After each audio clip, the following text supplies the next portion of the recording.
Humanos, Mano Dal Ponte, Humanos, Radio Show na 92, a música nos conecta, os bons papos nos conectam e hoje a literatura nos conecta, a cultura nos conecta, a vida nos conecta. Ela está aqui comigo pela segunda vez, né? Atravessou 3 estados, veio de Tubarão, é isso? Não, veio de Tubarão, uma viagem para chegar em Criciúma, né? Mas agora ela trouxe uma amiga com ela, uma parceira de negócios, é isso? Uma parceira de cultura. Exatamente. É isso? Parceiro cultural, vamos chamar assim? Edilazinho, que prazer em receber, tudo bem mais uma vez? Prazer, mano, prazer a todos os ouvintes, é uma felicidade gigante estar aqui no seu programa, de verdade. Sabe que a Anne Freitas esteve aqui? Anne Casagrande. Anne Freitas. Eu tô confundindo tudo. A Anne veio aqui, psicóloga, a minha psicóloga peregrina, né? E ela falou, pelo amor de Deus, você tem que trazer a Edila de novo, que a Edila lançou coisa nova, maravilhosa. Não, ela é sua defensora. Ela é demais, não. Ela é sua defensora. Eu também, defensora. Vamos ela trabalhar. te adora. Tá, e vem cá, quem está com você? Quero que você apresente. Então, quem está aqui comigo aqui é a Silvana Silva de Souza, que é museóloga do nosso Museu Ferroviário de Tubarão, maior museu ferroviário da América Latina. Na verdade, ela que trouxe vida para o nosso museu. Hoje ele é pulsante por conta desse grande amor da Silvana pela história ferroviária, que tem um vínculo muito grande com Criciúma, né? Então, eu vejo assim uma parceria muito grande desde que eu lancei Sua Majestade Dona Locomotiva, o meu livro que tem feito aí um sucesso muito grande por contar a história da Ferrovia Teresa Cristina. E a Silvana foi uma grande incentivadora daquela obra, ela me ajudou nas pesquisas, de lá me tornei voluntária do Museu Ferroviário. Legal. E hoje a gente tem aí uma relação de amizade muito grande, mas acima de tudo, né? Eu digo que acima de tudo, acima dessa amizade, tá o meu reconhecimento como uma profissional que hoje eu vejo aqui no sul de Santa Catarina uma das melhores profissionais na área da museologia, porque ela trabalha com um amor assim que é uma coisa impressionante. E depois de quase 23 anos que nós tínhamos um museu ali que ele tinha o seu acervo, mas ele não pulsava, ele não tinha uma vida. Ele sempre foi um museu assim muito preservado, mas a Silvana, ela trouxe esse movimento, ela trouxe esse reconhecimento deste espaço como um espaço de museu, mas um espaço de cultura. E hoje nós estamos aqui para contar para você e para os seus ouvintes, né, o que aconteceu com o olhar da Silvana diante do meu trabalho com a literatura. Maravilha, isso, Silvana, vem cá, você é museóloga, é isso, a expressão é essa? Boa tarde a todos, é um grande prazer estar aqui, né? E sim, eu sou museóloga de formação. Museólogo é o profissional responsável por cuidar não só do acervo de um museu, mas também de todo o processo técnico comunicacional, de pesquisa, enfim, toda a parte operacional de um museu, incluindo o planejamento estratégico, é de responsabilidade legal de um profissional museólogo, né? Se forma onde o museólogo? Aqui tem faculdade aqui perto? Aí desculpa a ignorância. Não, mas eu também descobri muita coisa. Porque é muito difícil, né? Quando eu digo, o que você é? Sou museólogo, as pessoas me olham assim, às vezes como é música? Musicóloga, né? Musicóloga? O que faz? O que come? Onde vivem? Né? Não, quando eu me formei em 2013, só existiam 3 faculdades no Brasil. Tinha a primeira faculdade, que era na Bahia, a segunda no Rio de Janeiro, que eram as mais tradicionais, e a terceira aqui no Unibave, aonde eu me formei, no Museu ao Ar Livre Princesa Isabel. Você formou aqui, a nossa filha aqui de Orleans, Sim, com certeza. Né? E é um carinho muito grande que eu tenho, tanto pelos profissionais do museu, Idemar, a Valdirene, a Rosane Robold, que foi minha coordenadora do curso quando eu estava me formando. O professor Idemar foi meu professor de conservação e restauro. A Valdirene foi minha colega de turma. Então, quando a gente se encontra, hoje ela é diretora do museu. Né, tipo assim, é uma farra, né, porque são 2 colegas se reencontrando. Uma farra cultural, né, porque se encontrar com o Ildemar e com a Val Silvana, evento pra nós era sair de Sara de ônibus e a Orleans no museu. Exatamente. Era um evento incrível. Exato. Vocês não era mesmo. Imagina, era um acontecimento, né? Porque o museu é lindo, né? O Museu de Orleans, e ele é um marco para a museologia da América Latina. porque ele foi o primeiro museu ao ar livre de toda a América Latina. Né? Então, assim, ele é um marco histórico para museologia internacional e, infelizmente, muito pouca gente sabe disso. Tá, mas vem cá, entre você ser museóloga de Orleans, que é a cultura italiana, a essência nossa, e partir para a Estrada de Ferro, para a locomotiva, são mundos até bem distantes, não são? Na verdade, não são. Eles se cruzam? Agora que é mesmo? Eles se cruzam completamente, inclusive o Museu Ferroviário. Eu sou museóloga responsável desde 2013. Eu entrei em 2010, 2011 como estagiária da Ferrovia Teresa Cristina, dentro da área de museologia. Né? Fiz toda a minha formação dentro do Museu Ferroviário e a ser formada eu continuei, né? Gostaram do meu trabalho e eu continuei. E na verdade, por que os dois museus se conversam? Na verdade, são os dois, cada um na sua categoria, são os dois mais importantes museus da América Latina. O Museu Ferroviário de Tubarão é um dos maiores conjuntos ferroviários da América Latina, a maior coleção realmente de locomotivas a vapor, né? Do México até a Ponta Sul somos nós. Né? E o Museu ao Ar Livre com toda essa representatividade dentro da sua categoria, né? De ecomuseu, de museu praticamente de museu de campo, né? Tá, mas no meio disso tudo você descobriu a Edla, é isso?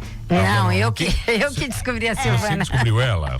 Foi. E aí, por conta da pesquisa da Sua Majestade Dona Locomotiva, isso. O Museu ao Ar Livre, por conta da colônia Grão-Pará, né, que fez toda a formação de colonização, né, daquela região, não só de Orleans, eles também detêm muitos documentos da Estrada de Ferro, porque a Estrada de Ferro original, ela passava também por Orleans. É que hoje não se tem mais registro, não se tem mais essa memória, essa história, mas lá já teve uma estação de trem. Então, a gente se complementa enquanto pesquisa ferroviária, do patrimônio cultural ferroviário, porque a gente faz complementação de pesquisa por causa dos nossos acervos documentais, né? Nós temos um grande contingente de documentos, mas o Museu ao Ar Livre também tem a outra parte de mapas, de documentos, de registros ligado à colônia. Interessante que daí, quando eu fui conversar com a Silvana, fiz toda a minha pesquisa, escrevi o meu livro e hoje eu vejo assim a necessidade de a gente voltar, inclusive convidei a Silvana para a gente escrever um novo livro agora infanto-juvenil, porque o que acontece? Hoje a gente sente muito de ter deixado Lauro Miller, de ter deixado Pedras Grandes, de ter deixado Orleans e Araranguá de fora, porque hoje a malha ferroviária ela constitui de 14 municípios, que é o que está ilustrado no meu livro, que é um livro infantil. Mas a história, ela não pode ser ignorada, né? Então, esses 4 municípios, eles foram extremamente importantes. Siderópolis hoje consta do nosso, do nosso roteiro. Mas, assim, eu escolhi Siderópolis, inclusive, para sair no roteiro do meu livro por conta do túnel, que também é uma atração muito grande, né? É maravilhoso. O túnel, eu acho que só temos 2 no Brasil, né, Silvana? Na nossa malha, ele é o único túnel da malha ferroviária. Isso, então assim, a opção de sair de Siderópolis, então Siderópolis acabou ganhando destaque no meu livro. E aí, quando tudo começou a ser trabalhado nas escolas, eu senti a falta, né, desses outros 4 municípios. Então, é uma questão de, a gente começa a se aprofundar na pesquisa. Você tem uma dívida que você tem que pagar colocando todo mundo no livro, não é questão, até de, porque assim, eles fizeram parte, né? Se não fazem hoje, mas fizeram parte. Então, tem essa vontade de voltar, estudar e escrever, reescrever uma nova história agora constituída de toda essa... e Laguna, mesmo que ele esteja hoje contemplado no livro... muito da sua malha ferroviária. Laguna foi um dos municípios mais importantes, porque inicialmente o escritório, quando veio, né, a ferrovia ser instalada aqui na nossa região, tudo era em Laguna. E isso pouco a gente tem pouco conhecimento Silvana, disso. Mas quando você fala da história da ferrovia, né, Edla? São 140 anos de história. Mas assim, nós no Brasil e aqui no Sul, nós valorizamos o patrimônio cultural que a ferrovia trouxe, principalmente social e econômico, Sim. como deveríamos valorizar ou não? A impressão que eu tenho é que a gente esqueceu disso. Não, esse é um grande erro histórico do Brasil. Parece que o trem no Brasil, ele atrapalha. Isso. Você vai nos Estados Unidos, o trem é reverenciado. Exatamente. Na Europa a mesma Meu coisa. Deus, Não. No Oriente a mesma coisa. Então deixa eu só pegar um gancho antes de a Silvana responder. Nós duas agora tivemos o privilégio de irmos trabalhar na cidade de Petrópolis, no Rio de Janeiro, e Areal. Por quê? Porque a história ferroviária do Rio de Janeiro, ela foi apagada. Naquela região ali não existe quase indício nenhum da memória ferroviária. E uma professora que está trabalhando o meu livro, Sua Majestade Dona Locomotiva, lá, para resgatar, né, acabou nos convidando, e a ferrovia então patrocinou a minha ida e da Silvana, e a gente foi fazer um trabalho em Petrópolis, e a gente voltou assim encantado, impressionada, não, com o que a gente tem aqui ainda de história preservada. Nós preservamos aqui no Nós. Sul ainda, Mas isso que você está falando é muito sério, porque para eles lá parece assim que se livrar de tudo era prioridade. Mas sabe o que eu tenho impressão aqui, Edla e Silvana? Quando o trem passa, a gente ainda tem, né? Sim. Içara, pô, vive em volta do trilho. Sim. Quando o trem passa, a impressão que a gente tem é que o trem atrapalha. Isso. Né? O trem, ele não é... É uma cultura. Não é a nossa força motriz da economia. Ele nos atrapalha. A gente não respeita ele. Não respeita. Tanto é que a ferrovia precisa fazer diuturnamente campanhas, né? Com relação à segurança no trânsito. Porque as pessoas têm pouca paciência, né? Quando a locomotiva está passando com seu comboio, de esperar. Mas então, eu já levei o meu filho várias vezes para ver o trem passar. Sim. É maravilhoso. Mas é maravilhoso. Sim. Assim como a gente convida quantas pessoas que quiserem ir ou fazer o passeio ou ver o trem partir, né? Porque é um momento assim emocionante, gigante, que a criança não esquece. Né? É bem gigante. Mas isso agora a Silvana vai contextualizar, né? Porque dessa ideia. Na verdade, esse é um grande erro histórico do Brasil. Né? Não sou eu que estou dizendo, todos os especialistas dizem. Isso veio como posicionamento do próprio governo federal ainda no final da década de 50 e sobretudo na década de 60, quando o Brasil, sobretudo no período JK, 50 anos em 5, e por questões internas, externas, políticas internacionais, pressão muito grande, né? A indústria também de pneus. Da indústria não só automobilística, mas sobretudo baseada na questão do petróleo, né? Escolheu um único modal para o Brasil inteiro, que privilegiou, obviamente, o modal rodoviário. Então, se a gente pega o modelo americano, se a gente pega o modelo europeu, alemão, né? A Europa como um todo, né? Eles têm múltiplos modais e que se intercalam. Então, assim, não é a ferrovia ou a rodovia. Os dois se complementam para poder fazer toda a parte de logística que as pessoas não entendem o quão é importante para o desenvolvimento de uma região. Na verdade, se mistura tudo, né? A cabotagem marítima. Exatamente. Que nós temos aqui também. Por isso que a Ferrovia Teresa Cristina vai com seus containers para o Porto de Imbituba. Porque dali, essa mercadoria toda vai por cabotagem, muitas vezes, para todo o Brasil. Silvana, a 50 metros da minha casa, tinha a clássica caixa de carvão de Saara. Exatamente. Onde o trem carregava. 50 metros da minha casa. E nós éramos proibidos de brincar na caixa de carvão. Sim. Porque era tudo aberto aqui. Sim. Era tudo aberto, era um perigo gigantesco, né? Demais. Você acha que a proibição adiantava? Não, claro que não. É como andar no trilho. Como até hoje andar no trilho, né? O pessoal ignora todas as sinalizações e vai. Né? Então, criou-se essa mentalidade e criou-se essa cultura para que privilegiasse um dos modais em detrimento do outro, né? E hoje está aí o Brasil. A gente não tem ferrovia e não sabe fazer estrada. E quando uma pessoa, ela reclama do trem, na verdade, ela não consegue enxergar o impacto que o trem tem na vida dela cotidiana. Né? Quando as crianças visitam o Museu Ferroviário, eu faço uma brincadeira com eles, né? Eu digo que uma fada má veio aqui e tirou a ferrovia da nossa região. Vamos imaginar por um segundo que não tivesse mais a ferrovia aqui. Saiu de Criciúma, saiu de Siderópolis, saiu de Tubarão. O que mudaria na vida das pessoas? A primeira coisa, o impacto na BR. Porque todo o volume de carga que hoje vai pelos trilhos seria escoado por onde? Cada vagão leva quantas toneladas? 80? São 60 toneladas. 60 toneladas. Mas conta-se no mínimo de 20 vagões. Vamos fazer uma conta arredondada. Tá, vamos montar. 20 vagões equivalem a 40 carretas. 40 carretas a mais todos os dias, né? Não 40 carretas a mais, no mínimo 200 carretas a mais, porque não circula só um trem. Entendi. Em Saras passa 3, se não me engano? Eu acho que sim. São 3 horários. E aí, assim, né? considera-se os trens carvoeiros e considera-se os trens de containers. Tá. Outra coisa, a termoelétrica ainda precisa queimar carvão para produzir energia elétrica. Tá. Como que esse carvão chegaria na termoelétrica sem o trem? Qual o impacto da energia, da produção de energia elétrica sem o trem? Tá. Como que seria a nossa conta de luz sem o trem?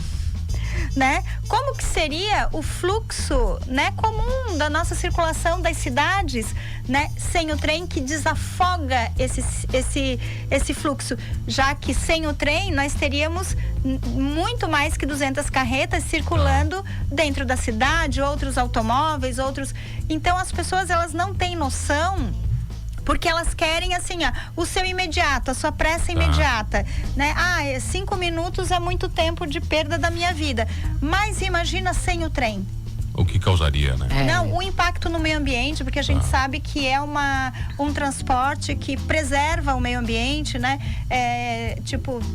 200 carretas, são 200 veículos rodoviários com emissão de gases poluentes na atmosfera. O impacto disso numa locomotiva diesel elétrica. Agora me diz uma coisa, a locomotiva, ela dura muito. A impressão que eu tenho é que ela não estraga nunca aquilo. Não, a manutenção ela muito tem bem estraga. feita. Mas deve ser algo... Eu sei porque a Hino Motores aqui de Siderópolis fabricava motores de locomotivas. Sim. Do nosso lado aqui. Umas coisas assim que a gente não tem noção. E outra coisa que as pessoas também não têm noção é que nós temos ali no Museu Ferroviário de Tubarão uma das equipes mais capacitadas em restauro do Brasil. De locomotivas de a vapor. locomotivas a vapor. Então, assim, vem pessoas do Brasil inteiro, ou a nossa equipe vai para que eles possam, então, fazer esse trabalho. Porque nós hoje temos foi entregue recentemente uma para Lauro Miller e uma para Pedras Grandes e Araranguá, né? Araranguá não é nosso restauro. Quanto é que custa uma locomotiva dessa? Para restaurar? Não. Quanto é que ela custa? Quanto custa? Custa 100 mil reais? 1 milhão de reais? Eu não tenho noção disso, né? Tipo assim, não, porque assim, quando a gente fala numa locomotiva a vapor, que é acervo museológico, que é o nosso caso, tem sempre que considerar que o valor dela está agregado ao seu valor cultural. Então, ela não é só o valor de pesagem, como se fosse pro ferro velho. Então, se fosse pro ferro velho, talvez em ferro, tipo assim, 150 mil, 200 mil reais, dependendo... São o quê? 10 toneladas pesa uma locomotiva? Não. Dependendo da locomotiva, a mais levinha que a gente tem é 50 toneladas. Só locomotiva? Porque a gente tem vários modelos ali no museu, A né? mais pesada é 180 toneladas, que é uma Tex. Que é linda, maravilhosa. Então, assim, fica aqui o nosso convite para que muitas pessoas possam nos visitar, né? Inclusive, a gente teve a felicidade aí, o Colégio Michel, que adotou meu livro Sua Majestade Dona Locomotiva, já fez a visita técnica com os alunos. Isso nos traz uma alegria muito grande, porque a criança, ela já começa a entender não só o impacto que teve, né, a instalação da ferrovia aqui desde 1880, mas assim o impacto que ainda nós temos, né? E aí é legal quando eu vou ali no Colégio Michel ou na Satic, que também trabalhou meu livro, as crianças, elas levantam a mão e dizem: mas o trem passa na frente da minha casa. E daí eles se sentem orgulhosos. Quando a gente começa a trabalhar o livro, aí assim a gente vê que aquela mãozinha levanta com orgulho. Então esse é o nosso papel. Eu sou içarense, pro içarense o trem, ele faz parte da vida, ele passa no meio da cidade. Sim, exato. Para nós, aliás, o centro de Içara só é ali por causa do trem. Para nós o trem faz parte do negócio. Isso, então a gente sente assim essa alegria muito grande, né, de estar na sala de aula falando. E eu, como tubaronense, eu venho a Criciúma, falo também com esse amor, porque a gente sabe todo esse impacto que a ferrovia trouxe, né? para nossa região aqui da Amurel e da Amesc e também da ANREC, né? Então, faz o seguinte, vamos pro intervalo, a gente já volta. Eu tenho o prazer de receber comigo aqui no Manos Radio Show Ed Lazin e Silvana Silva, ela que é museóloga, acertei? Museóloga, a Edla escritora, 7 livros já, isso? Esse é o 7º. Esse é o 7º. Isso. Depois a gente vai falar um pouquinho de literatura, a gente tá falando de trem agora, de museu, rapidinho. A gente já volta aqui no Manos Radio Show com a menina que queria ser tudo. E até tem inglês aqui, The Girl Wanted to Be Everything. Não, que isso. Que livro chiquérrimo, a gente já volta, vai.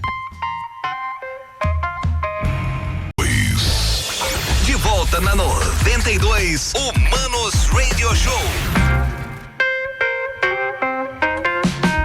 Voltamos, o Manos Radio Show na 92, a música nos conecta, hoje a história nos conecta, a cultura nos conecta. Eu tenho o prazer de receber ela, a escritora, imortal, adoro, é tão bonito isso aí, acho tão bonito isso aí. Sim. A imortal Ed Lazin, e com ela é curadora. A curadora agora. É chiquérrimo, olha só, Muito. A imortal como a curadora. Não, olha, eu vou te dizer, esse ano de 2025 já começou bem pra mim. Ed Lazin, escritora, e a museóloga e curadora Silvana Silva. Vamos agora só, primeiro bloco, nós falamos sobre o trem, a história, a ferrovia. Agora eu quero falar de livros, eu quero entender como é que você encontra a Silvana e como é que ela vira curadora de um livro, de uma exposição, né? Então, o curador não é de um livro, é de uma exposição, isso, é isso? Tá? Eu conheci a Silvana em 2020, já conheci a Silvana mais, mas tive assim um momento de maior interação quando eu escrevi meu livro Sua Majestade Dona Locomotiva. Ela me auxiliou ali na pesquisa, né? Me ajudou muito a entender o que era um museu ferroviário para que eu pudesse trazer essa leitura. E o livro Sua Majestade Dona Locomotiva e o meu livro sobre Anita Garibaldi, eles me trouxeram um trabalho muito efervescente nas escolas, principalmente Sua Majestade Dona Locomotiva, que fechamos agora 2024 com apenas 3 anos de livro, 12.800 alunos atendidos. Quantos exemplares? 2.800 ou... Não, nós já estamos na segunda reimpressão, quer dizer, já são 2.500 livros, né? Mas isso, Edla, pro escritor no Brasil, independente, a gente não tem noção o que isso significa. Não, você significa não pode fazer ideia. Muita coisa. Geralmente... Eu trabalhei numa gráfica, por isso que eu falo isso. Geralmente um escritor, ele consegue chegar a 200, 300 livros, né? E eu tô aí, eu posso falar com toda, assim, a minha convicção, da minha felicidade de agora com a menina que queria ser tudo, são 14 mil livros que eu, né? 14 mil impressões. Então, assim, é um trabalho muito forte, a gente tem que trabalhar muito, porque não é uma coisa fácil, mas eu tô, assim, cada vez mais envolvida, cada vez mais apaixonada, talvez seja isso também, né? Um dos motivos que me leva a ter esse sucesso, mas é que esses 2 títulos, na verdade, Sua Majestade Dona Locomotiva e Anita Garibaldi, o livro de Anita, eles me abriram as portas. Tá bom, vamos lá, vamos pontuar para todos os 7 para chegar nesse. Certo. Vamos lá, o primeiro. O primeiro, A Casa de Lata Quadrada, né? Que fala sobre uma casa muito engraçada, que ela pode ser pequena, grande, com pintura ou sem, 2 andares ou 1, mas ela tem que ter o amor e o diálogo dentro dela. O segundo, 1, 2, 3, 4, 5 mil Cadê Cadu, é um convite para as crianças brincarem ao ar livre, né? Onde o Thor, que é o cachorro do Cadu, que é o grande protagonista, ele não deixa o Cadu brincar de jeito nenhum, de esconder. Depois, o meu terceiro livro, aí veio Sua Majestade Dona Locomotiva, em 2021. Em 2021, dentro do bicentenário de Anita, eu lancei o livro de Anita, que fala de Anita Garibaldi. Depois, o meu 5º e 6º livro, eu trouxe 2 animais que são muito incompreendidos da nossa fauna, que é o lagarto teiu e o gambá, que são animais que as pessoas ou matam por matar ou infelizmente ainda matam para comer. Esse lagarto invadiu minha casa. Mas ele é um grande protetor dos nossos quintais, todos os 2. Então, os 2 vêm com essa pegada mais assim, de ambiental, né, de conscientização. E depois, então, esse meu 7º livro, que foi lançado semana passada no Museu Ferroviário, cuja curadoria veio agora também nesse lançamento da Silvana, que é A Menina que Queria Ser Tudo. Tá, mas vamos lá, né? Como é que a Silvana entra no meio disso aí e vira curadora? Isso. Eu quero entender isso aí. A gente mudou, né? A gente vendeu a nossa casa em Tubarão para mudar ali para o Balneário Camacho, para morar na praia. Você morando no Camacho? Isso. Passei todos os invernos nas casinhas. Ali. Meu Deus. Todos da minha vida. Mesmo, então. Porque o meu pai trocou o título da plataforma que caiu. Pelas casinhas. Pelas casinhas, que então. Na época eles fizeram isso. Isso, então. Ali é o meu reduto, né? O meu paraíso, que é a Casa da Floresta. Não tinha nem um escorpião ali. A Casa da Floresta, inclusive, é ali no Camacho. Então, quando eu fui fazer a mudança, eu vi que eu tinha um acervo muito grande no meu quarto dos livros, que eram as cartinhas das crianças, né? Os recados, alguns materiais didáticos, assim, de trabalhos que foram feitos com os meus livros, lápis quebrado, metade de uma borracha, canetinha que não funcionava mais, corações, muitas declarações de amor. Quando eu vi muitas telas pintadas a óleo, muito trabalho, livros de reconto, eu fiquei impressionada, porque assim, eu sempre guardei desde o primeiro, a primeira criança que me deu um presente, ela me deu um carimbo, e eu ainda perguntei, tem certeza, a mamãe não vai ficar braba? Ela disse não, ela disse, é pra você, e aquilo me impactou, e dali pra frente eu sempre guardei tudo, e aí eu chamei a Silvana, e eu disse, eu sabia que a Silvana era curadora, daí eu disse, Silvana, eu preciso que tu veja o material que eu tenho. E quando a Silvana chegou lá, ela disse, meu Deus, Edila, isso aqui dá para fazer uma exposição muito fácil. E ainda olhei para ela e disse, exposição? Mas exposição como? Porque para mim, assim, aquilo tudo dentro das caixas, eu não via como uma exposição. Daí ela disse, não. Por isso que tem o olho do curador. Né? Aí ela disse, não. Inclusive, ela disse, eu não posso usar tudo, mas a gente vai fazer uma triagem. E aí ela começou a me ensinar. Então, tu vai assim, a partir de agora, tu vai separar por livros, né? O que tu tens aqui. E eu comecei esse trabalho em outubro. Comecei a separar, mas eu não queria me livrar de nada, absolutamente nada. Para mim, tudo tinha um valor. E aí eu descobri que uma maneira que eu tinha de não botar absolutamente nada fora, eu peguei aqueles recadinhos, os post-its, aqueles corações, aquilo tudo que eles começaram a me mandar. E aí peguei uma grande tela e comecei a fazer tudo junto. Isso. Daí eu fiz uma colagem, né? Liguei para Silvana, disse, Silvana, não tenho como me desfazer, mas eu tenho uma maneira, eu quero te propor. Aí ela achou lindo e eu continuei. Então, assim, todos os recados pequenos, os post-its, tudo, eu te amo, você é a mulher mais linda, você é a escritora maravilhosa, você é a melhor escritora do mundo, sendo que só eu tinha ido naquela escola, nenhuma outra tinha ido, né? E aí eu disse, mas Silvana, Wesley, isso é um combustível para você, meu Deus, aí absurdo, aquilo assim ficou maravilhoso, e aí a Silvana entrou com a sua expertise e ela fez uma coisa que eu jamais imaginava, e ela vai explicar como é que ela fez essa exposição. Essa exposição tá onde, Silvana? Vamos entender. Lá no Museu Ferroviário. Tá lá no museu, tá. É a exposição que abre, na verdade, a temporada de exposições temporárias no museu, né? E o mote da exposição é justamente criar esse grande universo literário da Edila, em que todos os personagens e todos os livros se conversam. É quase um multiverso Edilazinho. Né? E o caminho que a gente escolheu foi justamente separar por 3 núcleos para poder criar uma linha narrativa como se fosse uma grande história, né? Então, no primeiro núcleo a gente traz a questão da família, né? Porque tanto a Casa de Lata Quadrada, quanto o Cambazinho Travesso, quanto o Senhor Lagarto falam muito da questão da família, das relações familiares e também do meio ambiente. Então são 3 livros que constituem esse universo. Então a gente juntou nesse núcleo para tratar da família, mas também tratar da nossa relação com o meio ambiente, a importância da preservação. O segundo núcleo é o núcleo histórico, aonde a gente tem a Sua Majestade Dona Locomotiva e o livro de Anitta. Né? Os dois se complementam e aí trazem a história da região.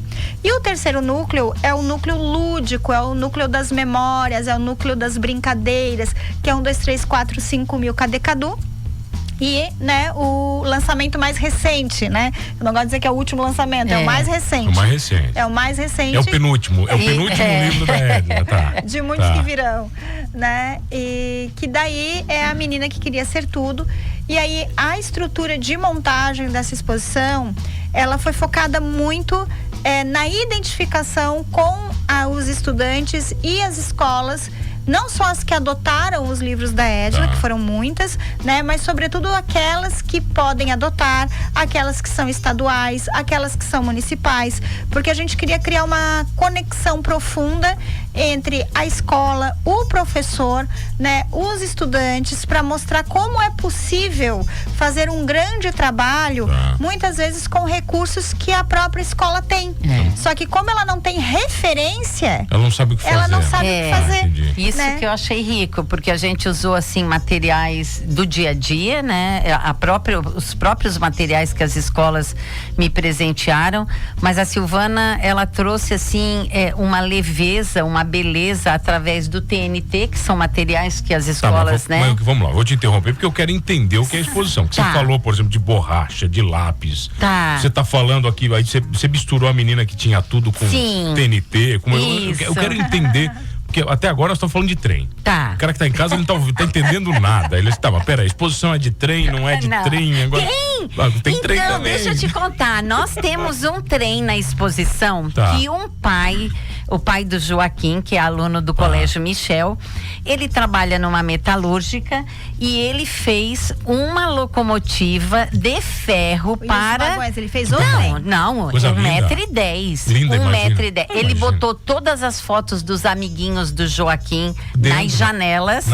A professora Pauline, a coordenadora Andressa. Não, o pessoal ficou louco. Daí quando eu cheguei... Qual é o peso desse brinquedo?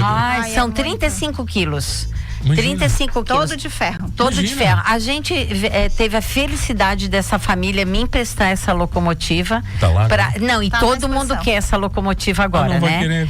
Eles foram, inclusive, me deram essa felicidade, né, de ir lá visitar. A família foi visitar a exposição e todo mundo tá encantado. Mas assim, claro, tem a locomotiva, tem a farda da Anitta, tem várias, né? Tem muita tudo, coisa tem muita coisa. Assim, ó, por exemplo, quem tiver a oportunidade de ir com tempo, vai pegar as pastas, né? Tem as pastas que contém os cartões, os bilhetes de cada livro, tem trabalhos por exemplo, nós temos trabalho de livro infantil, das crianças do infantil, de primeiro aninho, que são trabalhos, mas assim, não ficou nada de fora. Mesmo que seja apenas um rabisco, mesmo que a criança tenha feito a casa de lata com 2 pauzinhos de sorvete e mais uma folhinha verde, tá tudo lá, assim. E o que eu acho, assim, de precioso, eu tenho um baú, né, de joias, que as crianças fazem muito colar pra mim, muita pulseira, então levei tudo, né, é uma quantidade de joias que eu tenho lá. Guarda isso tudo? Aí eu guardo tudo na minha casa, tudo.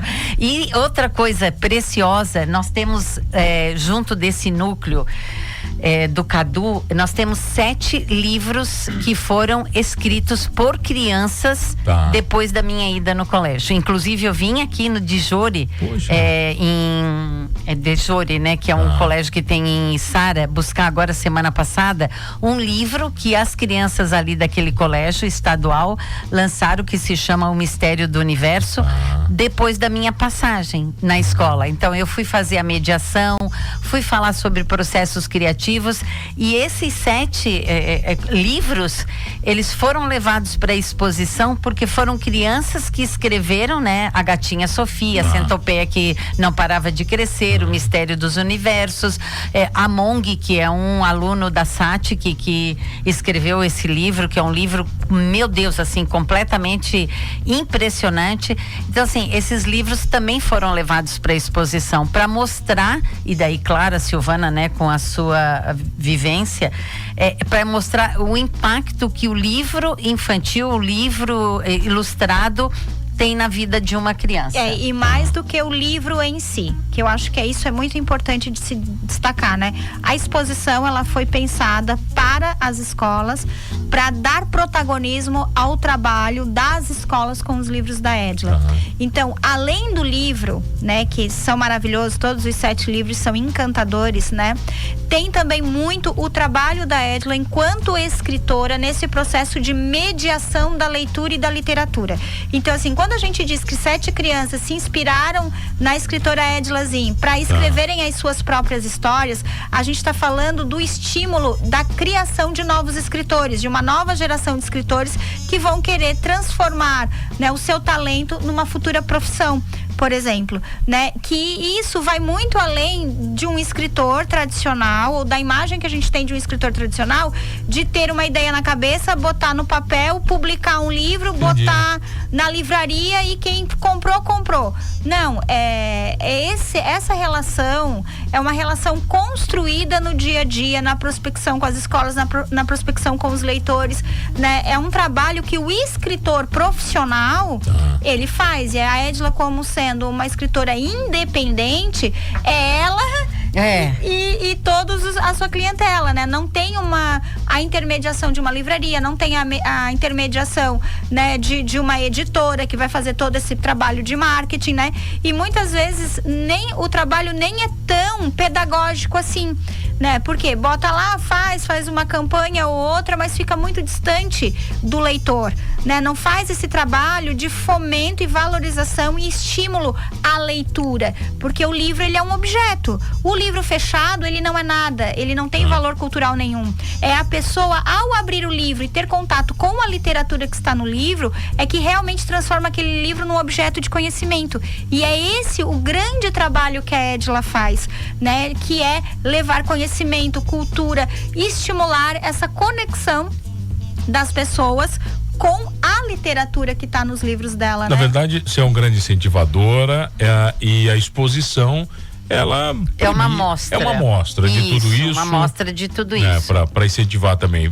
Fica muito tempo isso exposto? Como é que funciona? Nós vamos expandir ela sairia de cartaz agora dia 14 de março, mas a procura das escolas está sendo tão grande que ela vai até final 31 de março. 31 de março, até final de março. Geralmente vocês recebem várias escolas de uma vez, ou que é um ônibus de uma vez quando vai? Sim, uma escola por período. Por vez também. Isso. Às vezes às vezes eu já atendi 3 escolas no mesmo horário. Na mesma hora ali?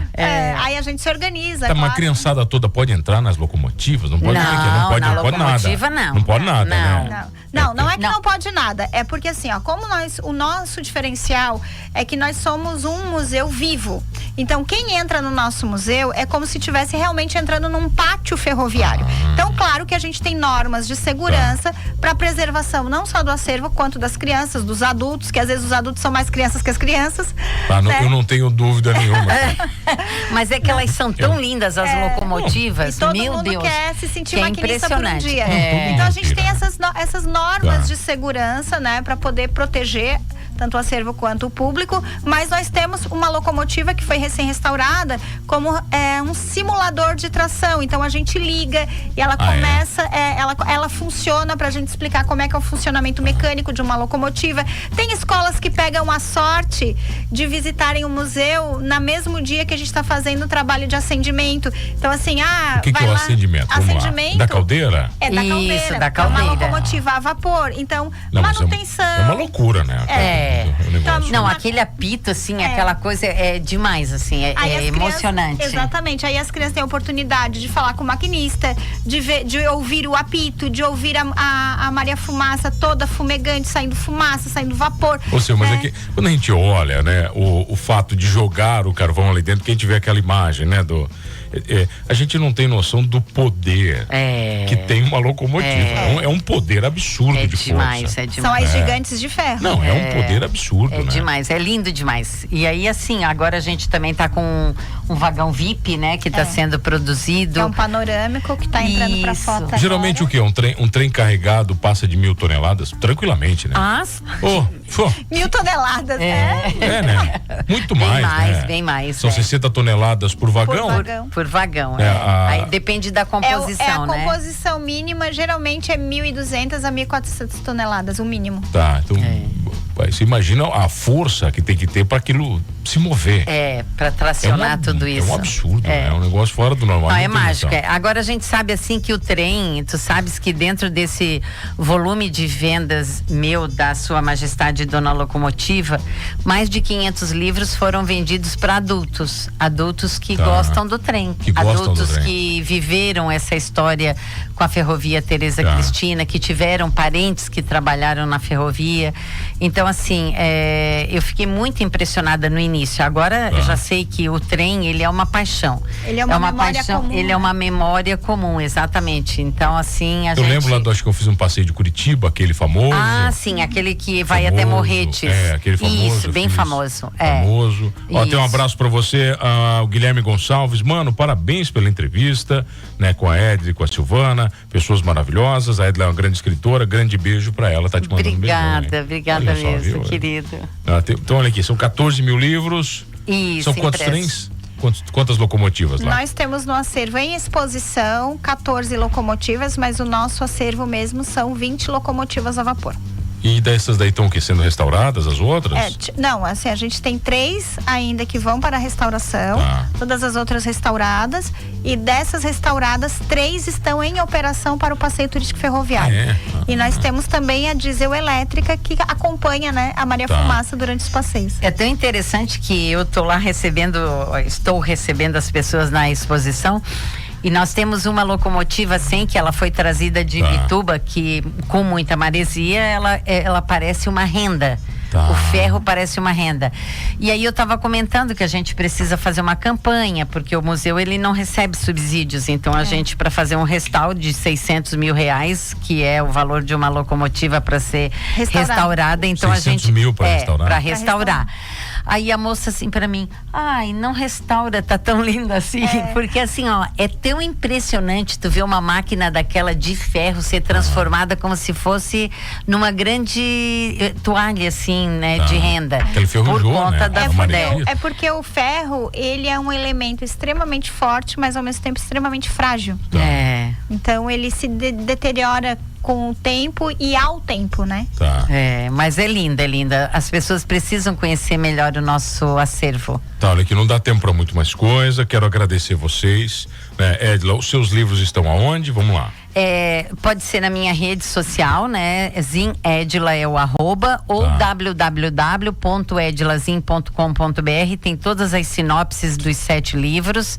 E aí a gente manda com muito carinho, autografado, dedicado, com um mimo dentro de cada livro, né? Para agradar esse leitor que sempre nos traz tanta alegria. Me diz uma coisa, você foi candidata a vereadora. Fui. E daí, como é que foi essa experiência? Ele nem conversou sobre isso. Eu nunca tinha participado, né, de um pleito, mas assim, quem é entendido de política em Tubarão diz que eu fiz um Você fez trabalho. Quase 500 votos. Poxa, eu fui nunca trabalhei. Olha, cara. Foi assim, legal. muito legal mesmo. E sabe o que foi mais interessante? 348 pessoas depois da eleição, 348, porque anotei tudo. Me mandaram dizer que estariam comigo no próximo e que tinham votado em mim. Legal, cara, que legal. Eu achei maravilhoso. Ou seja, não se arrependeram de ter votado, acharam que não perderam voto, enfim. Foi demais, uma experiência assim muito rica. Que maravilhoso. Entra lá no site da Edla, tem sobre a autoria, o livro, as escolas, o relacionamento, você vai ajudar tudo isso. Tudo.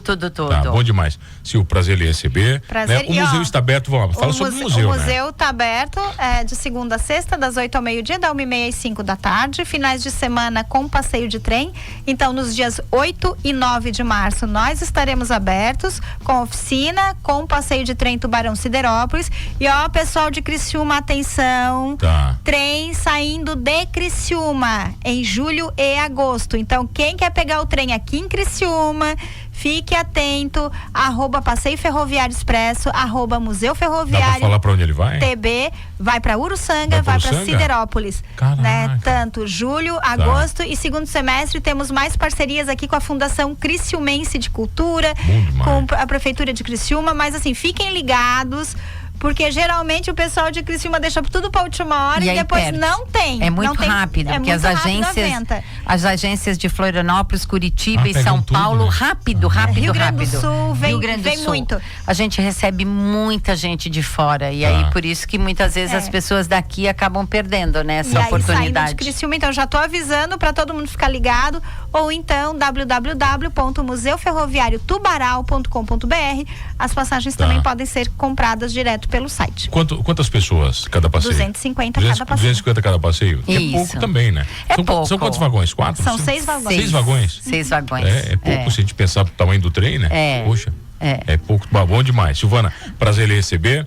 Prazer, Edla, sempre um prazer te receber aqui de coração. Ai, obrigada, uma hora voou. Meu Deus, olha, mas eu quero deixar aqui esse convite para que as pessoas, se puderem, né, visitar o museu, todas as histórias que habitam o meu coração, essa minha primeira mostra literária cultural, e agradecer o carinho, né, principalmente dos criciumenses que me recebem com muito amor nos 2 colégios, na SATIC e no Michel, os familiares e todas as pessoas que nos escutam neste momento. Bom demais, comigo aqui no Manos Radio Show, escritora Edla Zin e ela, museóloga Silvana Silva no Manos Radio Show. Obrigado pelo carinho, obrigado pela audiência, e não esqueça de uma coisa, nesse programa somos todos humanos.